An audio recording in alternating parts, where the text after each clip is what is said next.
I stood in the courtroom, every eye fixed on me, when the judge froze mid-sentence. His gavel hovered in the air, his voice trembling as he whispered, "It's her." The room went silent.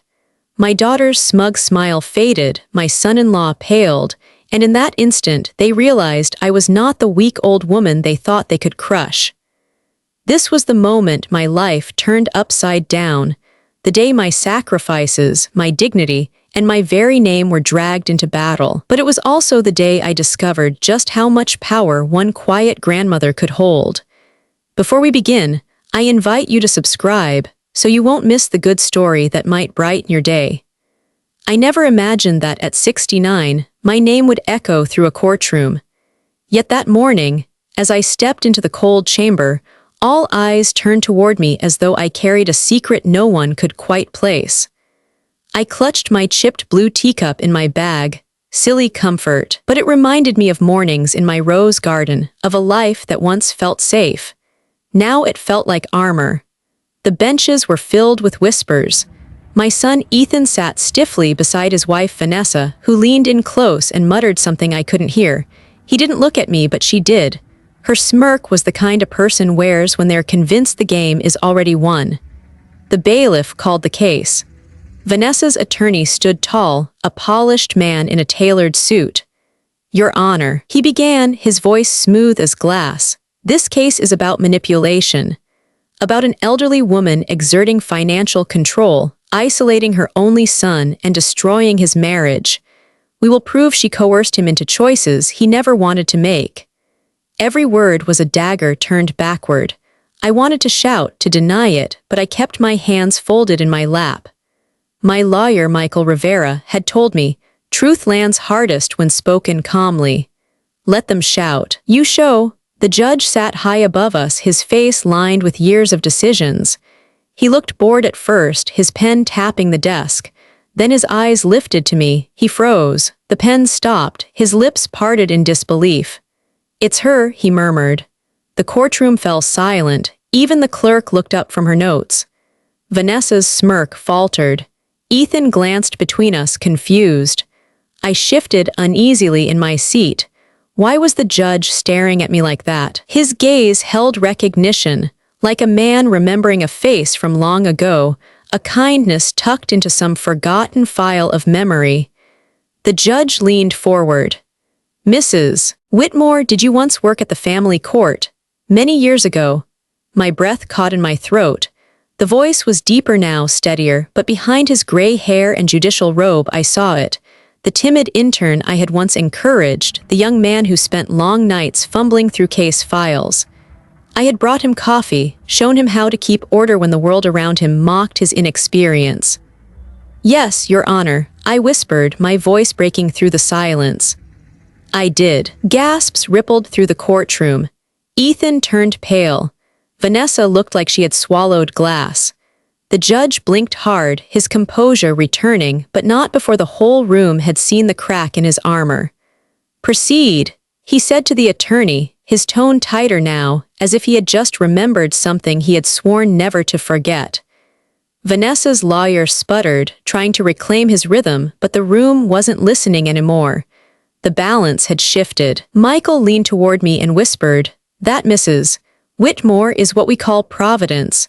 But don't rely on recognition. Rely on the evidence." I nodded, though my heart was pounding. Recognition wouldn't save me, I knew that.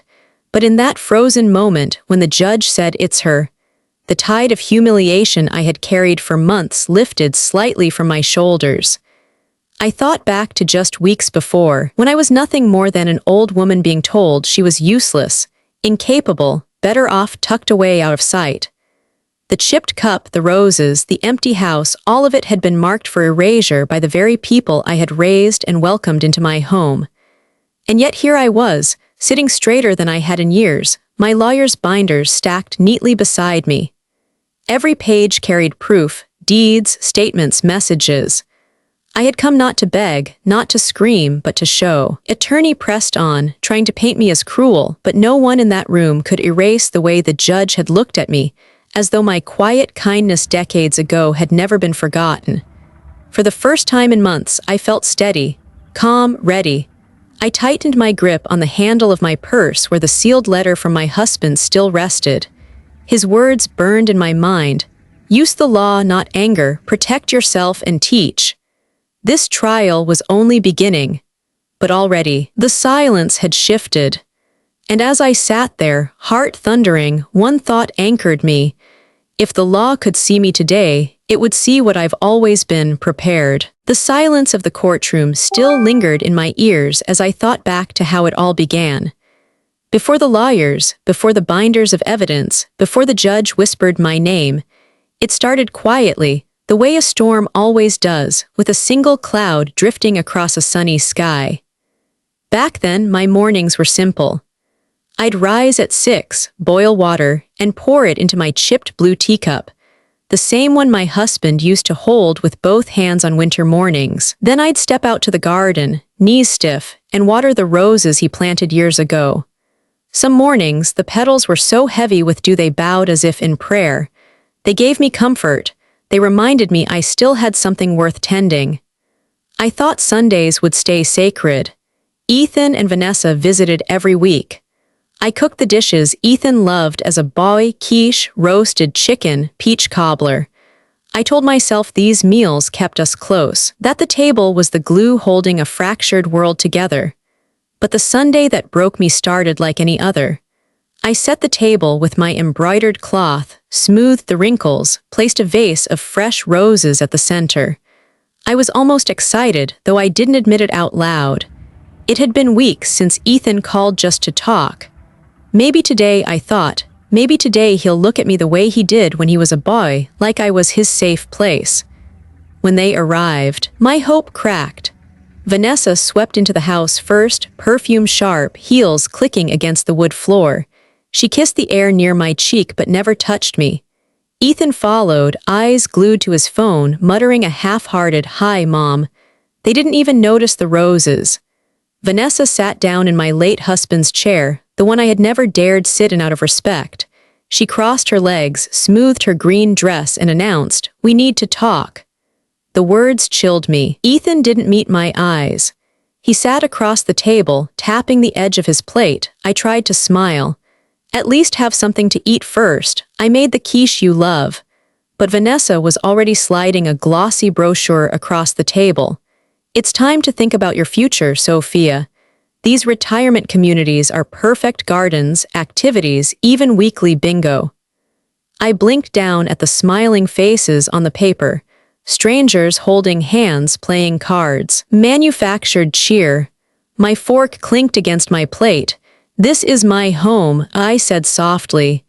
Where Ethan took his first steps, where his father, my throat tightened. Every corner holds our lives. Vanessa tilted her head, her smile polite but cruel. "Memories live in the heart, not on the walls. You'll be safer there. And frankly, we need more space for when we have children." I turned to Ethan, desperate. "Ethan, this is your father's house, our house. Tell me you don't agree with this." He shifted in his seat, eyes still down. "Mom, it's too big for you. Vanessa's right. You shouldn't have to worry about upkeep." His words stabbed sharper than knives. My son repeating someone else's script. Vanessa leaned back, victorious. "Don't worry about paperwork, we'll handle everything. All you need to do is sign." She pulled a folder from her bag, the edge of a document peeking out. My hands trembled as I reached for my teacup, steadying myself with the familiar chip on the rim. "I need time," I said finally, each word heavier than the last. "There isn't much to think about," Vanessa replied briskly. "We've already scheduled an appraiser. They'll come by next week." I stared at the roses on the table, wilting before my eyes. The quiche grew cold between us. No one lifted a fork. After they left, silence filled the house like smoke. I sat at the table long into the night, staring at the brochures scattered among my dishes, wondering how love had soured into strategy, how the child I raised had become the man who wouldn't meet my eyes. The following days were worse. A man in a gray suit arrived unannounced, measuring rooms, scribbling notes. Vanessa walked behind him as though she already owned the place. "The pipes are outdated," he said. "The kitchen tiles will need replacing." Those tiles. My husband had set them with his own hands when Ethan was 10, each square a small prayer for our family's future. Now they were nothing more than flaws in a stranger's checklist. I stayed silent, though anger roared in my chest. I wouldn't give them the satisfaction of seeing me break. Later, Vanessa returned with more brochures. She laid them on my coffee table as if decorating for company. "Look, Sophia, they even have a shuttle bus to the mall. You'll have friends your own age. Isn't that nice?"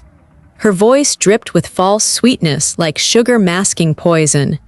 That night I couldn't sleep. I walked from room to room, trailing my fingers over photographs on the walls.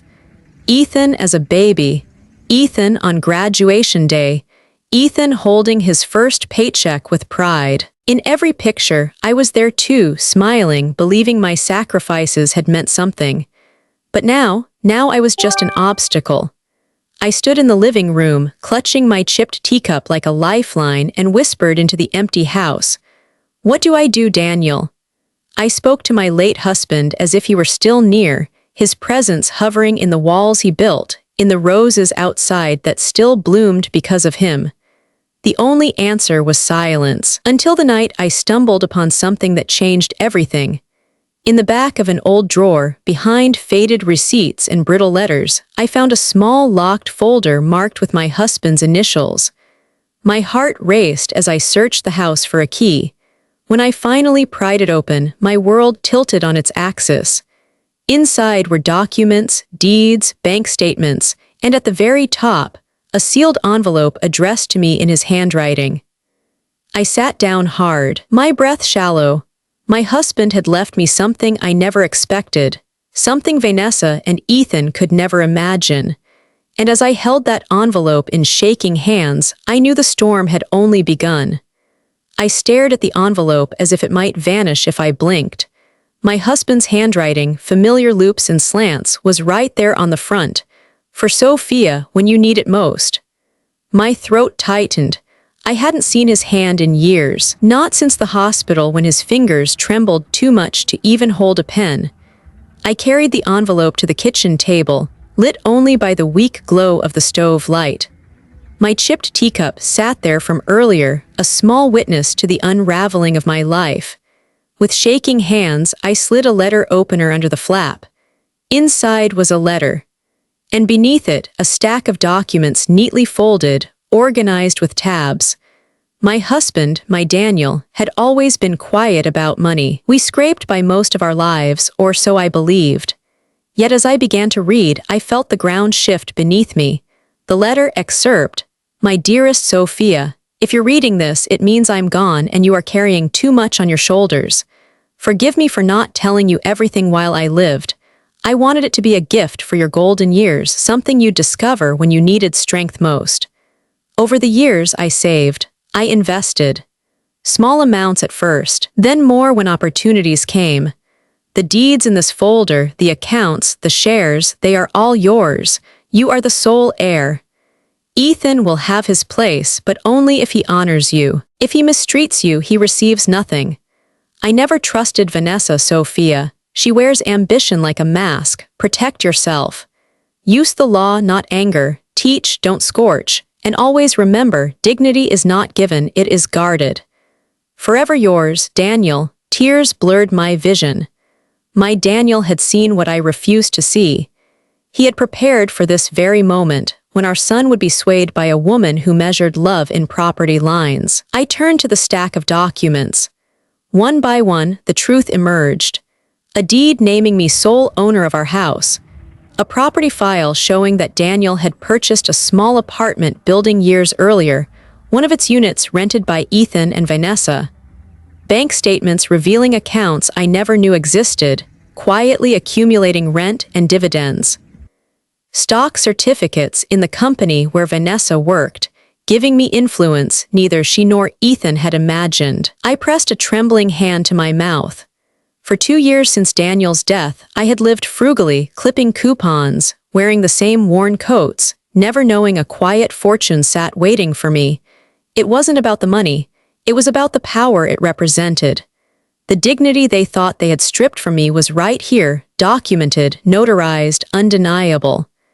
I spent the rest of the night combing through every page. Each signature, each seal, each carefully folded contract was a reminder. Daniel had trusted me, not because I was fragile, but because he knew I was stronger than I believed. At dawn, exhausted but strangely alive, I called the only person I trusted outside my family, Michael Rivera, a lawyer I had once worked with in a volunteer clinic. When I told him what I'd found, his voice sharpened with interest. "Bring everything to my office," he said. "Every paper, every letter, we'll organize it. They won't touch you again." By afternoon, we were sitting across from one another at his desk. He flipped through the documents with the same care I had. "Sophia, this is airtight. You own the home, you own their apartment. You have more leverage than they could ever imagine." My hands tightened around my teacup, which I had carried in my bag like a talisman. "I don't want revenge, Michael. I just want my life back, my roses, my peace." He leaned forward. "Then we'll use this not to destroy, but to protect. But you must be ready. They won't back down easily." I nodded, feeling a flame ignite inside me. For months, I had swallowed insults, endured humiliation, sat silent as strangers measured my home like merchandise. But now I had the tools. The next Sunday, when Ethan and Vanessa returned, they would find a very different Sophia waiting at the table. That night, as I placed Daniel's letter beside my bed, I whispered into the dark, "I will use this wisely, my love. I will not let them erase me." But even as I spoke, I knew the hardest test was still to come. Because paper alone doesn't stop cruelty. Confrontation does. And confrontation was only days away. The mover's truck arrived before I even finished my morning tea. The rumble of its engine shook the windows, and for a moment I thought of Daniel's words in his letter. "Use the law, not anger. Teach, don't scorch." I clutched my chipped teacup a little tighter. This was the day everything would change. Vanessa stepped out of the truck first, heels clicking like a metronome of arrogance. She barked orders to the movers as if she already owned the place. Ethan followed, his shoulders hunched, his eyes darting anywhere but toward me. "Morning, Sophia," Vanessa said in a syrupy voice that fooled no one. "We're here to get you settled. The sooner you're comfortable in your new community, the sooner we can start our family in this house." I stayed seated at the dining table, Daniel's letter and the documents spread neatly before me. My roses filled a vase in the center, their red blooms almost defiant against the gray morning light. "Nothing leaves this house today," I said quietly but firmly. Vanessa laughed, sharp and brittle. "Sophia, you don't have a choice. You're not capable of managing a property this size anymore." "Ethan, tell her." Ethan shifted uneasily, but his silence spoke louder than any defense he might have offered me. I slid the first deed across the table. "Actually, I do have a choice. This house is mine, legally, completely, signed and sealed." Vanessa snatched the paper, skimmed it, and scoffed. "Forgery, or maybe you're just confused. We'll prove it in court." Without a word, I placed another document beside it. "And this is the deed to the apartment building where you and Ethan live. The rent you've been paying, it goes straight into my account." For the first time, Vanessa's smile faltered. Ethan's eyes snapped to mine, wide with shock. "Mom, what are you talking about?" "Your father planned ahead," I replied, my voice steady. "He left everything to me, with conditions you've already broken." The movers paused in the hallway, sensing the shift. Vanessa's face flushed red. "This doesn't change anything. You can't throw us out." Not when, she stopped herself, but I caught the flicker in her eyes. Ethan turned to her sharply. "Not when what?" Vanessa hesitated, then blurted, "Not when I'm pregnant." The room spun. My heart lurched, torn between shock and joy and fury. "Pregnant?" I whispered. "And you were going to use that as a weapon against me." Vanessa placed a protective hand on her stomach. "You really going to evict your own grandchild, Sophia? Imagine what people will say when they hear the story. Heartless grandmother throws her family into the street." I closed my eyes, inhaled, and let the calm return. "My door is open to a child," I said softly, "but it is closed to cruelty." Ethan looked at me helplessly, as if realizing for the first time the depth of the trap he had walked into. Vanessa, is this true? Did you plan to lie about Mom's health? About the stove incident? She snapped her head toward him. Don't start doubting me now. We've worked too hard for this. That was her mistake. Ethan's doubt cracked through the script he had been repeating for months. I reached into my folder and laid down the next piece of evidence, printed text messages, Vanessa's own words, plotting to have me declared incompetent. Next to them, a voice memo she had rehearsed with a friend, lines about me forgetting medication, fabricated stories meant to convince a judge. Ethan read the texts, his face draining of color. Vanessa, you said you were exaggerating, you swore. She snatched the papers, crumpling them in her fist. It doesn't matter, none of this matters, we're still taking this house. I stood slowly, steadying myself on the back of the chair. No, you are not. You may keep the furniture you bought, the clothes on your back, the money you've earned. But you will not take my name, my home, or my dignity. Vanessa's mask slipped, revealing the fury beneath. We'll see what a judge has to say about that. The movers, awkward and silent, set down the boxes they had carried in. One of them muttered, "Lady, this seems like a family matter. We're not touching anything until this is sorted out." They shuffled out the door, leaving the three of us in tense silence. Ethan sat down heavily on the sofa, his head in his hands. Vanessa paced like a caged animal, her voice sharp. "You think you've won, Sophia? This isn't over. I'll drag you to court if I have to." I gathered the documents into a neat stack, slid Daniel's letter back on top, and met her gaze squarely. "Then I'll see you in court." Outside, the roses swayed in the wind. I thought of Daniel's words again, trimmed to help it live. Sometimes you had to cut away what poisoned the roots in order to let new life grow. And so I trimmed, not with shears but with truth. The battle was no longer inside my home. It was heading to a courtroom. The courthouse smelled of polished wood and cold marble, the kind of place where lives are rewritten with the stroke of a pen. I sat at the plaintiff's table, my documents neatly stacked in front of me. The chipped blue teacup wasn't there. I hadn't dared bring it, but I felt it anyway, as if its strength had seeped into me. Across the aisle, Vanessa looked immaculate in a tailored suit, her belly beginning to show. She leaned close to her attorney, whispering with confidence, as though pregnancy itself was a shield against the truth. Ethan sat beside her, shoulders hunched, a man torn between the woman he had married and the mother he had betrayed.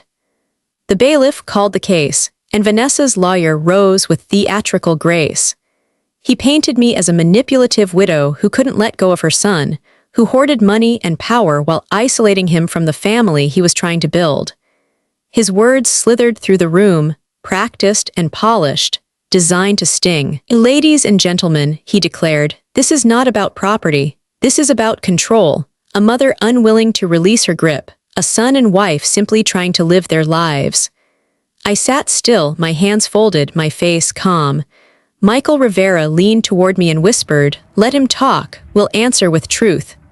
When it was our turn, Michael stood. He didn't raise his voice. He didn't perform. He simply laid down each piece of evidence like a brick in a wall no one could climb over. "Your Honor," he began, "this is not a case of control. It is a case of coercion. Coercion by Vanessa Cole, who manipulated her husband into betraying his own mother and nearly succeeded in stealing the very roof over her head." He held up the first exhibit, text messages, where Vanessa coached Ethan to declare me incompetent. The words appeared on the courtroom projector, black and white proof. Gasps rippled across the benches. Next came the voice memo, Vanessa rehearsing her lies, her tone cold and methodical. The recording played through the speakers, her own voice betraying her. Ethan buried his face in his hands. Then came the bank statements, the deeds, the rent receipts, all irrefutable, all legally binding. "Mrs. Whitmore," Michael said, "is the sole owner of her home and the apartment building where her son and daughter-in-law reside. She has managed these properties responsibly for years. This is not incompetence. This is stewardship." Vanessa's attorney sputtered, tried to object, but the damage was done. The truth was laid bare, undeniable. When I was called to testify, I rose slowly, steadying myself, and faced the judge. My voice was calm, measured. Your Honor, I am not here for revenge. I am here because my husband trusted me to protect what we built. I do not seek to punish my son or his wife. I only ask for the dignity to live in the home we created together, and the peace to tend the roses my husband planted. The courtroom was silent. Even the scratching of pens had stopped. Then came the moment I hadn't expected. The judge leaned forward, studying me carefully.